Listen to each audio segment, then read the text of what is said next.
There's a new report that's out on the cost of the Iraq War, and it appears as if the cost has been $2.2 trillion. Now, by 2053, because we borrowed so much to finance the conflict, the interest payments means that the total bill will be about $4 trillion. Now, if you guys have listened to the show for a while, you know that I always cite that $4 trillion number, and I say when all is said and done in Iraq and Afghanistan, the price tag will be about $4 trillion. Well, apparently I was wrong and I was underestimating. The total by 2053 for Iraq alone will be about $4 trillion. And that's not to mention the fact that we're spending $2 billion a week in Afghanistan. So the report also reiterated that there was no Al-Qaeda in Iraq until we went there, right? And now remember, that was one of the major selling points of the war, is they said, oh, there's Al-Qaeda in Iraq, they attacked us on 9/11, we got to go attack them. What's wrong with you guys? You crazy libs don't know when we got to attack? What's wrong with you, right? Well, the amazing thing is, of course, what was it, 17 of the 19 hijackers or 16 of the 19 hijackers from Saudi Arabia, our ally on 9/11? But no, you can't go to Saudi Arabia. We have oil orgies with them, circle jerks with our oil money, all in a circle, right? And so we can't go there, but let's just attack Saddam Hussein, who had nothing to do with the attack on us, because we don't like him. Now, they didn't say that, of course, but they tried to say, Al-Qaeda's there, he's a bad guy. Yeah, there's a lot of bad guys in the world. There's a lot of ruthless dictators that we support. We don't go attacking people just because they have humanitarian crises. Like I said, we ignore humanitarian crises all the time if it's our ally, right?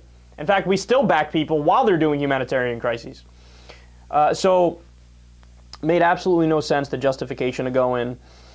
And the total deaths, according to the recent study, now I've seen numbers all over the place in regards to deaths in Iraq. I've seen numbers as high as 1 million between civilians and actual terrorists, obviously overwhelmingly more civilians. But this study says about 200,000. That's, you know, towards the lower side of what I've seen. The lowest I've seen is about 100,000. But this study says about 200,000 deaths as a result. So there was a study done, there's a different study now by Peter Bergen and Paul Cruikshank that this one reminded me of, on terrorism in a time frame before our invasion of Iraq and then after our invasion of Iraq. And the idea of the study was, well, hey, wait a second, if the whole idea is to fight a war on terror, then by definition, winning the war on terror would be lowering the amount of terrorists in the world. Well, the study found out that before 9/11, there were 729 terrorist attacks. Afterwards, there were 5,420. So by the very standards of the war provided to us by our government, the war on terror has not only been a failure, the exact opposite of our intended consequences have happened, and there are now more terrorists and more attacks. And there's actually now a term for the increased terrorism that's happened since the invasion of Iraq. It's called the Iraq effect. Man, that's so disastrous. What an unnecessary war it was. The cost is so immense, and it's horrific. And then when you add on top of that, you put Afghanistan in the picture, you realize that the wars aren't just senseless, they're beyond senseless. So just to give you guys an idea, we have 68,000 troops right now in Afghanistan. Now, Barack Obama had come out a while ago and said, we are going to withdraw troops, right? Now, when he had said that, he was referring to the troops that were doing the surge in Afghanistan. So we took out 33,000 troops. We left in 68,000. We still have 68,000 there. Now, he says he's going to draw it down more, but then I keep reading articles every once in a while popped up that say, yeah, even when we get rid of these 68,000, we'll leave about 10,000 in there after 2014, which is supposed to be the very time that we all pull out. 8,000 is still a presence. It's not pulling out if you still have 8,000 troops in there.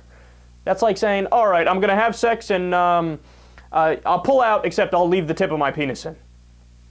Yeah, but then you're not pulling out.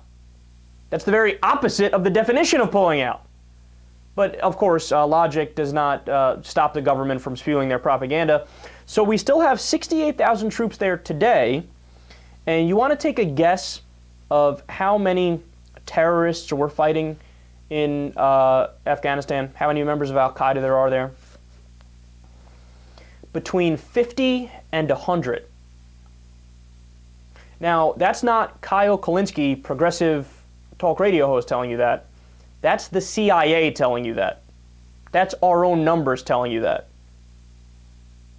So to think that we have 68,000 troops to fight 5,200 guys, to think that we blew 2.2 trillion already in Iraq, and it will be 4 trillion when all said and done in just Iraq, right?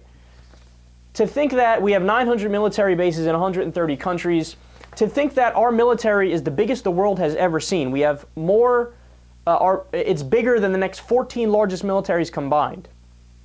Yet the Republicans come out and say, oh, we got to balance the budget, and Paul Ryan's plan doesn't cut a penny from the Pentagon.